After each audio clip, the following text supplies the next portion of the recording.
Dans le district de Yongchuan, dans la municipalité de Chongqing, dans le sud-ouest de la Chine, cette ligne de production entièrement automatisée est opérationnelle depuis plus d'un an. En tant que l'une des marques automobiles traditionnelles de la Chine, Great Wall Motors a mis en place une toute nouvelle usine dans la zone de haute technologie de Yongchuan pour explorer le potentiel de croissance des camionnettes sur le marché international. Les chiffres des ventes sont meilleurs que prévu. Notre part de marché intérieur a augmenté de plus de la moitié à la fin du mois de septembre. Nous vendons également à l'Afrique, aux pays de l'ASEAN et à l'UE. Nos camionnettes sont aussi conduites, mais peuvent transporter plus de charges. Le dernier modèle se vend à seulement 30 000 $ parce que nous avons augmenté la production et réduit les coûts en utilisant des machines pour remplacer les hommes.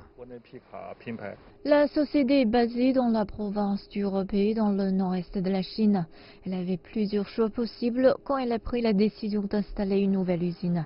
En fin de compte, elle a choisi Chongqing dans le sud-ouest. Pourquoi avons-nous choisi Yongchuan à Chongqing? Tout d'abord, Chongqing a des bases solides en termes d'industrie automobile. Deuxièmement, la ville dispose d'une bonne logistique sur terre, sur l'eau et dans les airs.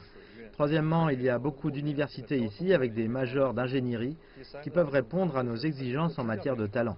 Les villes jumelles de Chongqing et Chengdu sont sur la voie d'une grande transformation à partir de centres de l'industrie traditionnelle, y compris la fabrication automobile, vers des plaques tournantes pour les entreprises de haute technologie et les centres de recherche. La semaine dernière, un projet appelé Vice City a attiré plus de 10 milliards de dollars d'investissement de certains des plus grands investisseurs en capital risque du monde.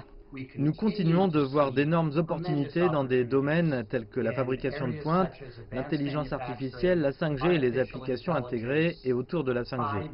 En outre, les possibilités d'éducation de prochaines générations sont très importantes aux intersections de l'intelligence artificielle et des soins de santé. La grande région de Chongqing-Chengdu, dans le sud-ouest de la Chine, cherche à devenir le 4e pôle de la croissance économique de la Chine. Certains craignent qu'il ne soit pas assez fort pour rivaliser avec les 3 autres, qui ont été des centres de croissance depuis la réforme de la Chine et l'ouverture. Le PIB de Chongqing pour le premier semestre 2020 a dépassé celui de Guangzhou. Ça en dit long. Les centres de haute technologie dans les zones côtières sont plus vulnérables à l'impact des récessions mondiales après le Covid-19, la guerre commerciale et ainsi de suite. Donc à long terme, il est sage de diffuser des centres de haute technologie à travers le pays, pas seulement dans les zones côtières. Le professeur Po affirme également que la décision de la Chine de se concentrer davantage sur le marché intérieur n'est pas un signe qu'elle penche davantage vers le protectionnisme commercial.